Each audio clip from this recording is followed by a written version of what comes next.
We're here at Aus Crypto Con and we've got James Pinch, the Managing Director of KuCoin Australia. Welcome to Crypto Finder. Thanks, Fred. Pleasure to be here. Pleasure to speak with you about crypto in general, but hopefully the convergence of traditional financial products into crypto assets. It's fun. Yeah. Now, James, I was an early guy looking at KuCoin. We started working with you guys, I think, probably like 2017. Yeah. And my daughters remember the video that you launched with that says, KuCoin. KuCoin will give you this much, and then KuCoin does this. And they speak about KuCoin, and it's absolutely like one of their top exchanges. They love it. When they think about crypto, they think about KuCoin. Fantastic. What's been the beginning, like what's the history about KuCoin and where has it come from? And now it's here in Australia. Tell us about what's happening. Yeah, look, I mean, I guess from our side, we don't necessarily sort of see it as us sort of coming back into the market or entering the Australian market. We've always sort of been here, as you mentioned, with your daughters, and I really wonder if they're of trading age, you've got to make sure they sign up. But look, we've always been here. We sort of more see it as an evolution, right? As we start to get into a landscape that becomes a little bit more certain when you start to talk about regulation, it also obviously means that you need boots on the ground, right? So that's where I sort of lean down to that. It's more an evolution, not necessarily an entrance into Australia, right? We already had something like 250,000+ users here in Australia. So we're excited to be able to bring them in, or bring these products into the market under a compliant regulation.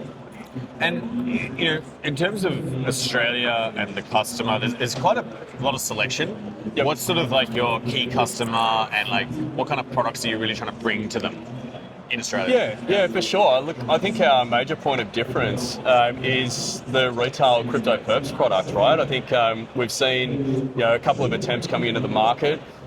My background is in traditional financial products, specifically pertaining to derivatives and retail market maker licenses. So it gives us an opportunity to be able to bring, I guess, a different approach to bring these products into market, and in a way that I think the regulator's a little bit more comfortable with. Obviously, it's a bit of a feeling out process, right? Because we've got these nuanced details between your traditional financial services businesses. But I'm excited to be able to bring my experience to the business and try and get the product out to, well, I guess we already have the product out to the retail market and the wholesale market in Australia. And I think for Australian customers, it's actually quite challenging to get derivatives in a relative way, because a lot of that another exchange had a bit of a run in. Yeah. There's been a few challenges. What do you see that as the potential of that? Like why are you going after that in Australia? Yeah, look, I mean, I guess from a regulatory perspective, it's a complex product, right? And there can be consumer harm when you start to talk about these complex products, and then you're adding leverage on top of these things. So our approach is to make sure that it's obviously fully compliant, but we also see that there's no real competitors here in Australia when you start to talk about crypto perps, for example, right? So it creates a unique space for us to be able to operate in, especially bringing that traditional financial services experience into the mix. We think it's a great product. It just has to be tempered for the retail Australian market, and that's what we're here trying to do. Interesting. What have you observed about Australian customers and them using KuCoin? Like, what's the nuance? What's the difference you've seen?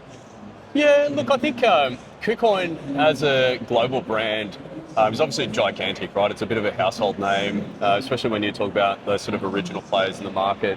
That obviously means when you start to localise into a specific jurisdiction, there needs to be some sort of changes to make that product suitable for localisation.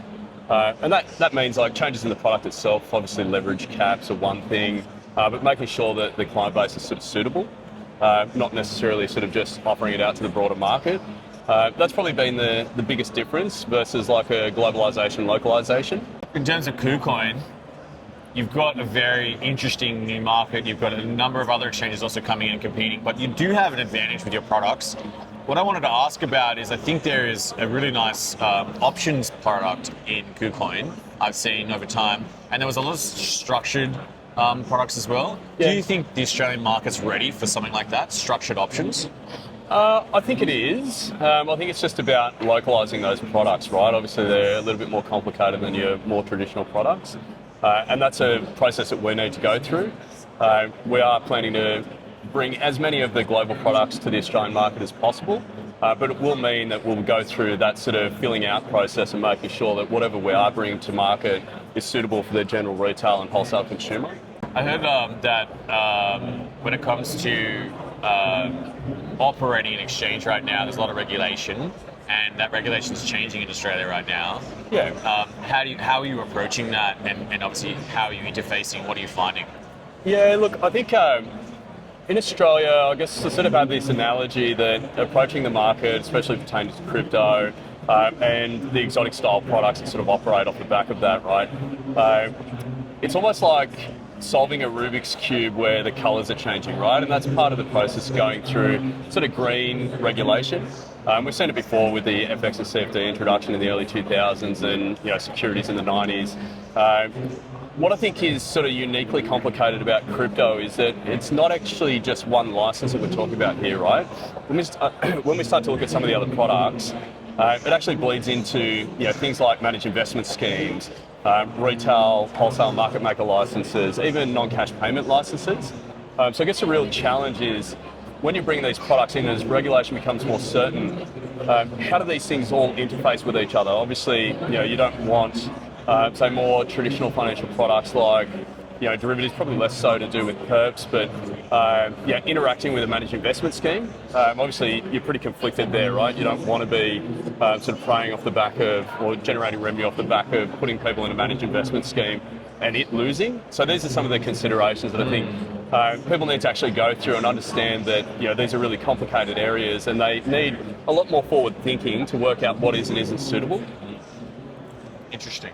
When it comes to Australian dollars and even Australian stablecoins, do you have some views on that?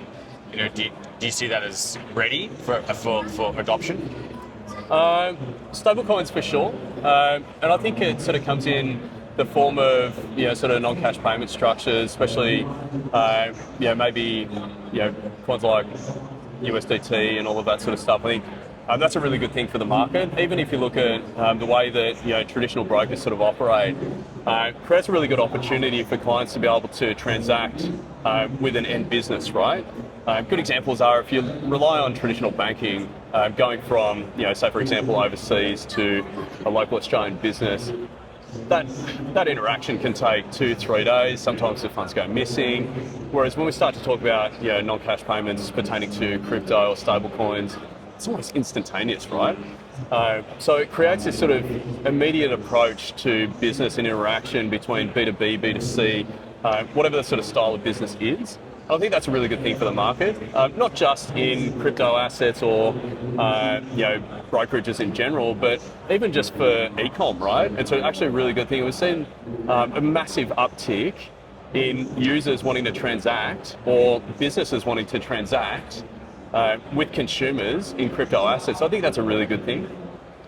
When it comes to you said you're very much involved with the traditional derivatives market. Yep. Do you reckon derivative traders are cooler than crypto traders? Look, it's a question of timing, right? I think when we come into this sort of green area, we've got guys that are sort of a little bit more quirky. They're people that are early adopters and they're looking at new ways to come into the market.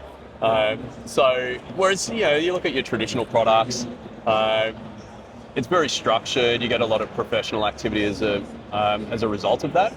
But look, like traditional traders only trade from 10:30 to 4:30, right? And then they go home, or do they go home? Depends what markets you're trading, right? I mean, your derivatives are 24/5. Your securities are obviously exchange based and they open close. But derivatives switch on from the weekends? Derivatives, well, I mean, you can have crypto derivatives, right? And they're on the weekends. But when you talk about traditional currencies, but who's cooler, traditional traders or crypto traders? It's all a matter of perspective, Fred. If you like in your view, James, who's cooler, traditional traders or crypto traders?